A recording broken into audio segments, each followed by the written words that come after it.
Ya, baik. Assalamualaikum warahmatullahi wabarakatuh.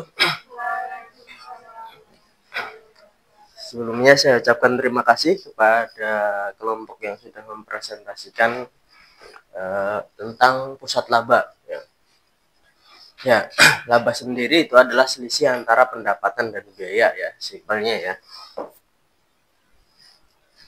Nah, peranan laba dalam perusahaan, tujuan bahwa setiap perusahaan itu adalah ya tentunya adalah memperoleh laba yang tinggi, di mana laba ini menjadi tolak ukur efektivitas ya. Karena kenapa tolak ukur efektivitas? Karena kaitannya dengan tujuan ya.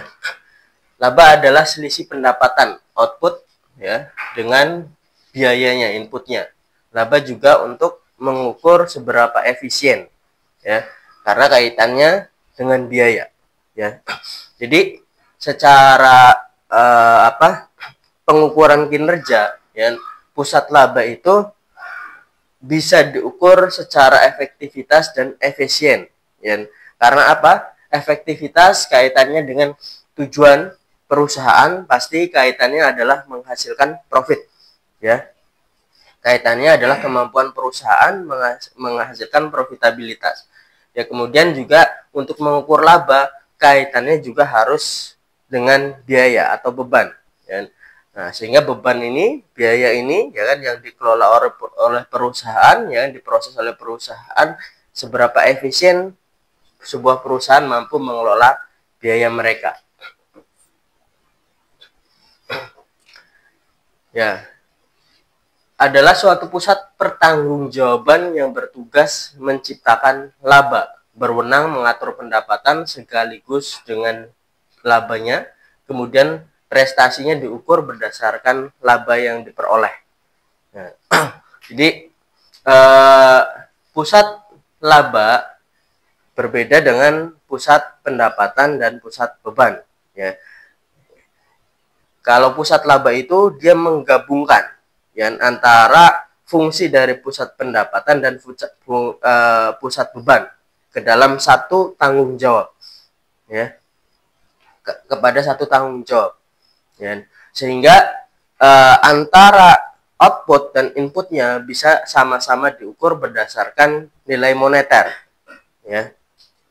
Jadi input outputnya bisa sama-sama diukur. Nah, dalam pusat laba memasukkan biaya dan keluaran pendapatan dinyatakan dalam satuan moneter tadi ya. Dengan demikian, maka pusat laba adalah gabungan antara pusat biaya dan pusat pendapatan, sehingga ukurannya merupakan indikator kinerja yang lebih komprehensif. Tadi sudah saya sampaikan ya. Karena di dalamnya ini pusat laba itu adalah gabungan antara pusat pendapatan dan pusat biaya yang digabung menjadi satu pusat pertanggungjawaban. Biasanya pada perusahaan yang menerapkan pusat laba itu struktur organisasinya adalah struktur organisasi fungsional, unit bisnis ya, unit bisnis. Karena manajer unit bisnis dia bertanggung jawab mengelola aktivitas pemasaran dan juga aktivitas manufakturnya ya. Manajer unit bisnis bertanggung jawab untuk ya, pemasaran dan juga pendapatan dan juga biaya mereka. Pertimbangan pusat laba terdapat pada satu fungsi-fungsi produksi dan pemasaran di dalam perusahaan dipisahkan pada organisasi fungsional. Kalau pada organisasi fungsional tadi dipisahkan ya, kalau di sini disatukan. Kemudian bentuk organisasi di mana unit utama fungsi produksi dan pemasaran disatukan menjadi unit bisnis tadi ya. Jadi struktur organisasinya adalah struktur organisasi unit bisnis. Tahu kan perbedaannya antara struktur organisasi fungsional sama struktur organisasi unit bisnis. Sehingga di sini unit bisnis itu seperti perusahaan tersendiri. Ya. Jadi kalau struktur organisasi unit bisnis itu, ya, unit bisnis itu seperti perusahaan sendiri. Kenapa? Karena dia mengelola pendapatan dan biayanya sendiri. Ya, jadi sehingga seolah-olah manajer unit bisnis itu dia mengelola satu perusahaan. Ya, satu perusahaan yang mandiri. Wewenang suatu unit organisasi untuk menghasilkan laba tidak didelegasikan penuh kepada satu unit usaha di dalam perusahaan, ya, tergantung pada akses informasi yang dimiliki untuk memenuhi kebutuhan membuat keputusan. Ya. Ada suatu cara untuk mengukur trade-off biaya ataupun pendapatan yang dibuat oleh manajer. Ya. Jadi, wewenang suatu unit organisasi itu untuk menghasilkan laba itu tidak didelegasikan penuh kepada satu unit usaha saja, ya kan? Perusahaan punya beberapa unit bisnis, ya kan? Perusahaan punya target profit, nah, target laba. Tapi target laba itu kemudian tidak semuanya didelegasikan pada satu unit bisnis saja, tetapi beberapa unit bisnis, ya kan? Untuk menghasilkan laba yang ditargetkan oleh perusahaan. Manfaatnya, keputusan operasional dapat dilakukan lebih cepat, kan tadi ya sudah dijelaskan, karena tidak memerlukan pertimbangan dari kantor pusat. Jadi manajer unit bisnis dia bertanggung jawab aktivitas pemasaran dan juga produksi, kan? Jadi ketika ada permasalahan, manajer unit bisnis dia dapat mengambil kebijakan, kan? Sehingga kebijakan dapat diambil secara lebih cepat, ya, dibandingkan dengan struktur fungsional, ya. Kualitas keputusan cenderung lebih baik karena dilakukan oleh orang yang benar mengerti tentang keputusan tersebut. Orangnya, ya, si manajer unit bisnis tahu permasalahannya, ya, bukan hanya dari laporan, tapi tahu di lapangannya. Fakta di lapangannya, data di lapangannya. Kemudian dia mengambil keputusan, ya, sehingga keputusannya itu benar-benar diambil oleh orang yang mengerti permasalahan, ya. Dan manajer kantor pusat dia bebas dari urusan-urusan operasional rutin dan lebih fokus kepada keputusan yang lebih luas, yang lebih strategis, ya, yang sifatnya jangka panjang, ya. Jadi manajer kantor pusat dia bisa lebih fokus mengurusi masalah-masalah yang strategis bagi perusahaan. Dan apa yang harus kita lakukan di masa yang akan datang. Ya. Nah, jadi seperti itu. Karena dia tidak terlibat dalam hal-hal yang sifatnya operasional. Yang operasional sudah dijalankan oleh manajer unit bisnis. Ya, seperti itu. Kesadaran laba atau profit consciousness itu lebih meningkatkan pada manajer pusat laba karena ukuran prestasinya adalah laba, ya. Karena kinerjanya diukur berdasarkan laba, maka setiap manajer unit bisnis dia memiliki kesadaran bagaimana untuk meningkatkan, ya, unit bisnisnya untuk meraih suatu laba yang tinggi. Ya, manajer unit bisnis dia akan berusaha, ya kan, untuk mengoperasikan, ya, unit bisnisnya untuk bisa menghasilkan laba yang tinggi, ya, laba yang ditargetkan oleh perusahaan, ya. Karena nanti prestasi dari manajer unit bisnis pun akan diukur berdasarkan itu, ya. Dia akan mendapatkan insentif, mungkin bonus dan lain sebagainya kalau dia bisa mencapai target labanya, ya. Jadi pengukuran prestasi pusat laba lebih luas daripada hanya pengukuran pada pusat pendapatan dan pusat biaya yang terpisah, ya. Kalau di sini input outputnya kadang tidak bisa diukur secara langsung, ya. Kalau di sini bisa diukur secara langsung, inputnya bisa diukur secara moneter, outputnya juga bisa diukur secara moneter, ya. Jadi pengukuran kinerjanya lebih komprehensif, ya.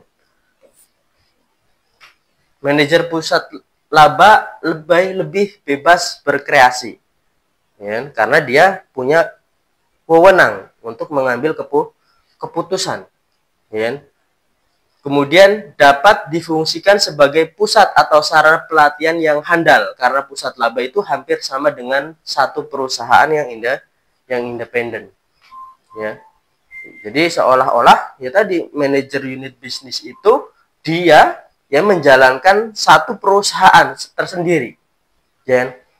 Sehingga dia bebas untuk berkreasi dalam mengambil kebijakan, ya, karena dia sudah didelegasikan ya wewenang tersebut dari pusat untuk mengelola unit bisnis tersebut. Dia sudah didelegasikan untuk menjalankan unit bisnis tersebut, ya, yang kinerjanya akan diukur berdasarkan laba yang diperoleh, ya.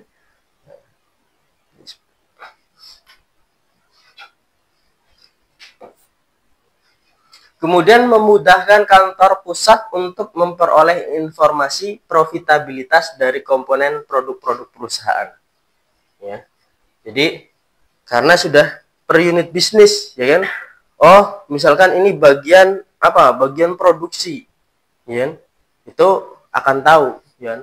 Komponen-komponennya. Oh, bagian produksi, bagian pemasaran, bagian pelayanan, ya kan? Maintenance dan lain sebagainya. Itu per komponennya bisa diketahui berapa ini kontribusinya, ya, berapa kontribusi labanya terhadap perusahaan, ya.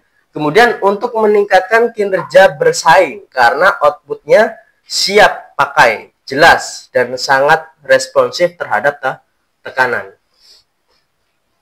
ya. Jadi karena ya, karena diukur dengan ya sesuatu yang jelas, ya, yaitu laba yang dihasilkan, ya, outputnya, ya, dan juga inputnya pun jelas bisa diukur, ya kan? Makanya mereka antar pusat unit bisnis ini juga akan berusaha untuk menghasilkan kinerja yang bersaing, ya kan? Kinerja yang bersaing.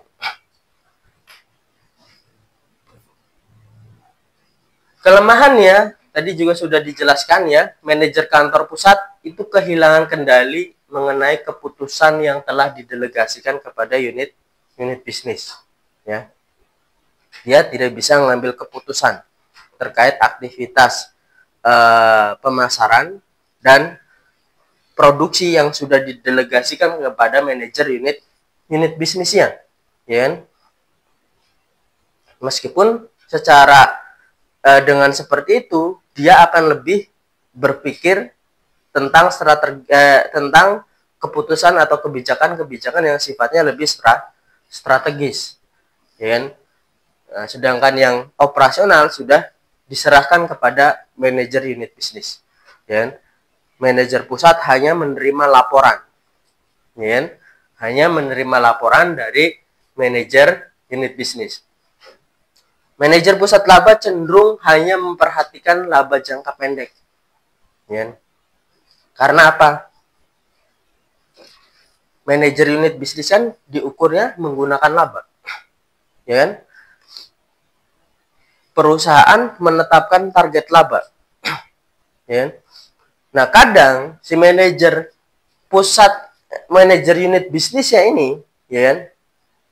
Itu dia karena ingin mengejar target laba yang ditetapkan oleh perusahaan, dia itu cenderung hanya memperhatikan laba jangka pendek saja, ya, tidak memperhatikan operasional yang sifatnya jangka panjang, ya.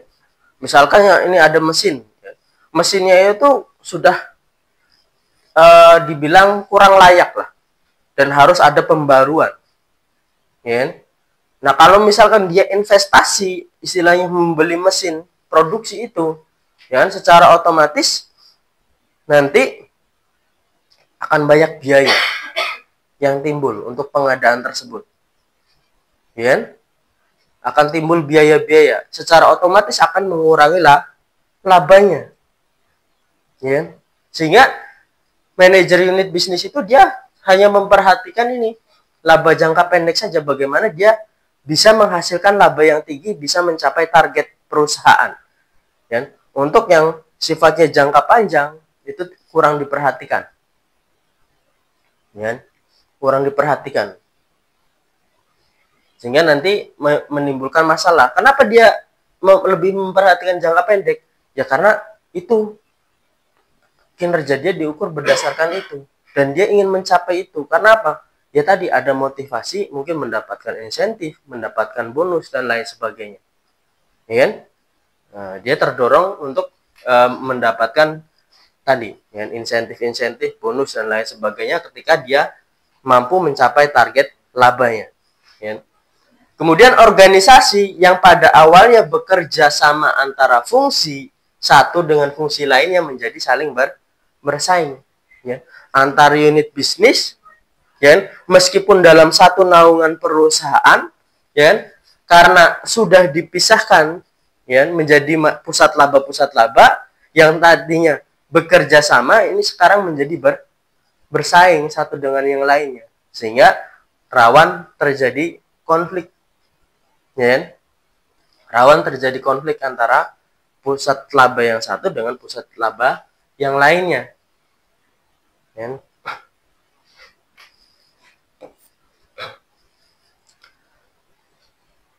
Terdapat kemungkinan peningkatan perbedaan pendapat dalam pengambilan keputusan yang dapat menimbulkan pertentangan antar pusat pertanggungjawaban tadi, ya. Karena yang tadinya bekerja sama sekarang menjadi bersaing, ya kan? Nah, karena orang yang berpikirnya juga itu banyak, ya kan, manajer unit bisnisnya itu, ya kan? Nah, antar manajer unit bisnis sering terjadi perbedaan pendapat, ya, dalam pengambilan keputusan. Ya. Kemudian tidak ada yang menjamin bahwa divisionalisasi pada masing-masing pusat laba akan menjamin peningkatan laba perusahaan menjadi lebih optimal. Ya. Dengan kita membentuk tadi, ya, pusat laba itu tidak menjamin akan menjadikan peningkatan laba perusahaan menjadi lebih optimal. Ya. Karena apa? Ya karena ketika kita menentukan manajer unit bisnis, menunjuk siapa yang menjadi manajer unit bisnis, itu kan tentunya harus banyak pengalaman, ya, ya, banyak pengalaman. Si manajer unit bisnis itu harus memang memiliki kemampuan, skill, pengetahuan, pengalaman yang cukup untuk mengelola suatu perusahaan, bukan sebagai ajang latihan, ya. Kalau kemudian perusahaan, ya, menunjuk manajer unit bisnis, kemudian dia tidak punya pengalaman mengelola satu perusahaan, mengelola pendapatan dan biaya produksinya, ya, maka ya laba yang diinginkan, laba yang optimal yang diinginkan tidak bisa tercapai. Sulit untuk mencari orang seperti itu, ya, untuk mencari SDM yang mampu mengelola pendapatan dengan biayanya secara baik, ya. Kualitas pengambilan keputusan oleh manajer divisi mungkin bisa lebih jelek daripada manajer puncaknya, karena tadi pengalaman tadi, pengetahuan tadi, skill tadi, ya. Jadi kemampuan kepemimpinannya dia, ya, belum teruji mungkin, ya. Kalau manajer puncak kan, kenapa dia masuk ke industri tersebut? Tentunya dengan pengetahuan, dengan pengalaman, ya. Oh, saya masuk ke industri ini karena saya tahu industri tersebut, saya punya pengalaman. Tapi ketika dia mendelegasikan, ya kan, salah satu divisinya, departemennya kepada manajer unit bisnis, ya kan? Nah, belum tentu manajer unit bisnis itu memiliki pengetahuan dalam bidang industri tersebut, ya. Untuk mencari manajer yang memiliki pengetahuan dalam industri tersebut tidak mudah, ya. Makanya pengambilan keputusannya bisa jadi kurang pas, ya. Tidak lebih baik dari manajer pusat yang dia mengetahui, ya, tentang industri tersebut. Kemudian menimbulkan terjadinya tambahan biaya yang dikeluarkan untuk kegiatan-kegiatan manajerial divisi, ya. Biaya kebijakannya semakin bertambah, ya kan? Para manajer divisi ini kan ada kegiatan-kegiatannya juga, ya kan? Kegiatan rapatnya bertambah, ya kan? kegiatan operasional untuk manajerial divisinya bertambah, maka cost-nya pun akan bertambah. Ya. Kemudian kompetensi general manager seringkali menjadi tidak diperlukan. Ya. Nah, general manager itu yang mengawasi semua divisi-divisi dalam manajer unit bisnis. Ya. Nah, kadang ya fungsi general manager ini seringkali menjadi tidak diperlukan, ya. Karena ya tugas-tugas pada dasarnya sudah dilaksanakan oleh manajer unit bisnis, ya. Tetapi kadang ya kan kalau manajer unit bisnisnya dia tadi pengetahuannya kurang, ya kan, ya kadang juga kita memerlukan general manager, ya. Jadi seperti itu. Jadi ada dilema, ya. Apakah perusahaan membutuhkan general manager ataupun tidak, ya. Tergantung kondisinya. Ya, kalau misalkan manajer unit bisnisnya dia sudah memiliki pengalaman dan tanggung jawab yang baik, ya mungkin GM ini tidak diperlukan.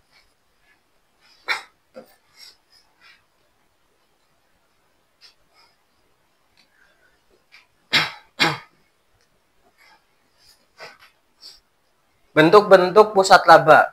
Unit bisnis divisi sebagai pusat laba karena manajernya bertanggung jawab dan mempunyai kebijakan dan kendali terhadap pengembangan produk, proses produksi dan pemasaran, serta perolehan produk, sehingga ia dapat mempengaruhi pendapatan dan biaya yang berakibat terhadap laba bersihnya. Ya. Jadi, manajer unit bisnis, dia bisa ya otak-atik lah, ya, terhadap pendapatan dan biayanya. Ya. Nah, kalau misalkan manajer unit bisnisnya itu, ya, dia kemudian tadi terdorongnya pada orientasi laba jangka pendek karena dia ingin mendapatkan insentif atau bonus, ya. Nah, seringkali ya menimbulkan di situ keinginan untuk melakukan fraud. Ya. Dia bisa ya otak-atik lah pendapatan dan biayanya. Bagaimana supaya dalam laporan keuangan labanya bisa mencapai target. Jadi bisa dua ya, bisa bermakna positif, bisa bermakna negatif. Ya, bermakna positifnya dia bisa mengelola pendapatan dan biayanya itu adalah dia istilahnya bisa melakukan meningkatkan efektivitas dan efisiensi kinerjanya, ya kan? Atau dia melakukan tadi otak-atik terhadap pendapatan dan biayanya untuk kepentingan diri sendiri, ya. Sehingga proses tersebut menciptakan suatu unit usaha yang bertanggung jawab terhadap manufaktur dan pemasaran produknya, ya. Masalahnya yang berkaitan dengan hubungan unit bisnis perlu pengendalian terhadap keputusan produk, barang, dan jasa yang harus dijual. Keputusan pemasaran, bagaimana, di mana, dan berapa jumlah barang yang harus dijual. Yang ketiga, keputusan perolehan, bagaimana mendapatkan dan memproduksi barang yang dijual.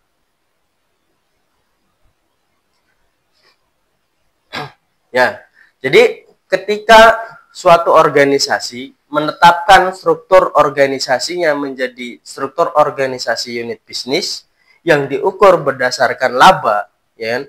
Nah, seringkali unit bisnis antar unit bisnis itu kan dalam satu perusahaan mereka bisa berinteraksi, ya. Misalkan divisi 1 dia bagian manufaktur, ya. Divisi 2 bagian pemasaran, ya. Nah, divisi 2 ini, ya kan, dia pada dasarnya kan bisa memiliki kebebasan, ya kan. Dia memasarkan produk apa? Misalkan produk pasta gigi. Misalkan seperti itu ya. Produk pasta gigi. Nah, dia bisa membeli pasta gigi dari unit bisnis yang ada dalam satu naungan perusahaan, atau dia bisa mengambil dari perusahaan luar. Ya kan? Kan sama-sama satu perusahaan. Nah, bagian yang memasarkan ini, ya kan, dia kan punya opsi. Apakah dia mau memberi produk pasta giginya dari unit bisnis lain, ya kan, yang masih dalam satu perusahaan, atau di luar perusahaan?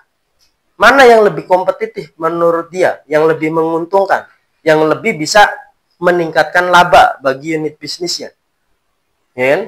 Nah, di situ makanya, ya, kira-kira dari mana nih barangnya? Apakah harus dari satu unit bisnis? Kalau misalkan dari satu unit bisnis, tentunya perusahaan, ya kan? Karena dari unit bisnis sendiri, ya, artinya sirkulasi ekonominya berputar di situ. Sama-sama saling membesarkan antar ya satu unit bisnis dan unit bisnis yang lainnya, ya kan?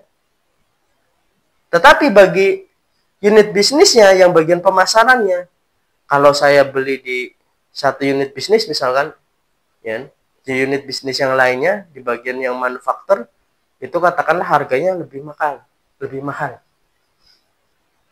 ya kan? Sedangkan di luar lebih murah. Atau misalkan dari kualitas produknya, ya kan?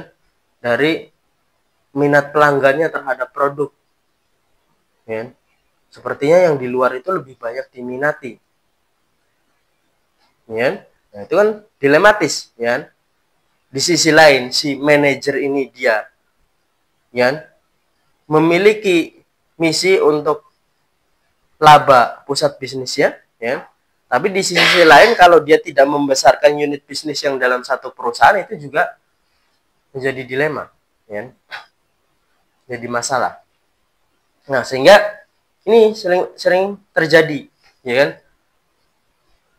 Barang dan jasa yang harus dijual itu yang mana, ya kan? Bagaimana, di mana, berapa jumlah barang yang harus dijualnya, ya kan? Menentukan harganya seperti apa, bagaimana mendapatkan dan memproduksi barang yang dijual, ya kan? Oh, misalkan mesin saya rusak, ya kan? Mesin produksi saya rusak, kan ada di divisi pelayanan, bagian maintenance, ya kan? Ya, kita bisa membetulkan mesin kita di situ, atau bisa juga membetulkan mesin kita di perusahaan lain, ya. Tinggal pertimbangannya adalah mana yang lebih efisien, ya, bagi unit bisnis tersebut, ya. Nah, itulah masalah yang sering terjadi, ya, dilema.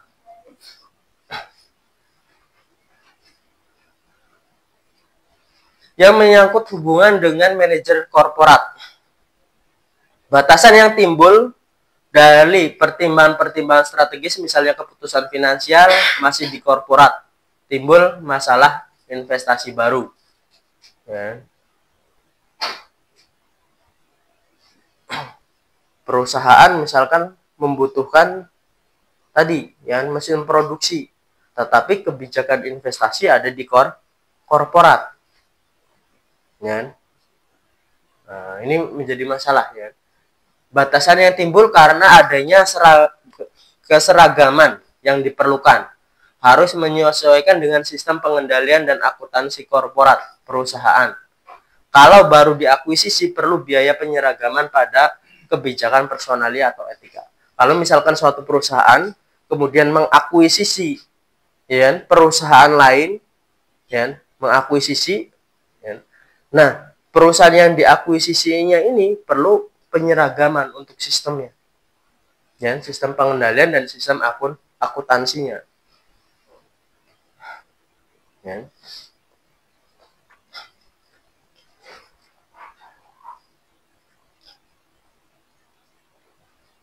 Ini barang jasa yang sama dapat lebih murah jika diperoleh di luar perusahaan tadi, ya.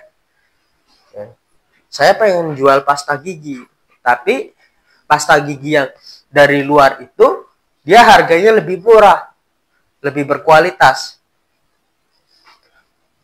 ya. Nah, ini menjadi permasalahan. Sampai sini ada yang ditanyakan?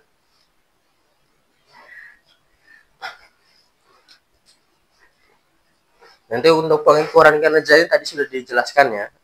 Ada margin kontribusi dari laba bersih setelah dikurangi pajak dan lain sebagainya secara ukurnya.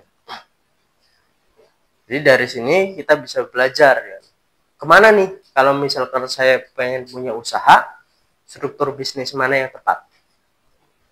Ya kan disesuaikan. Ya. Ya, kalau tidak ada pertanyaan, saya rasa cukup untuk pertemuan kita hari ini. Terima kasih. Salam.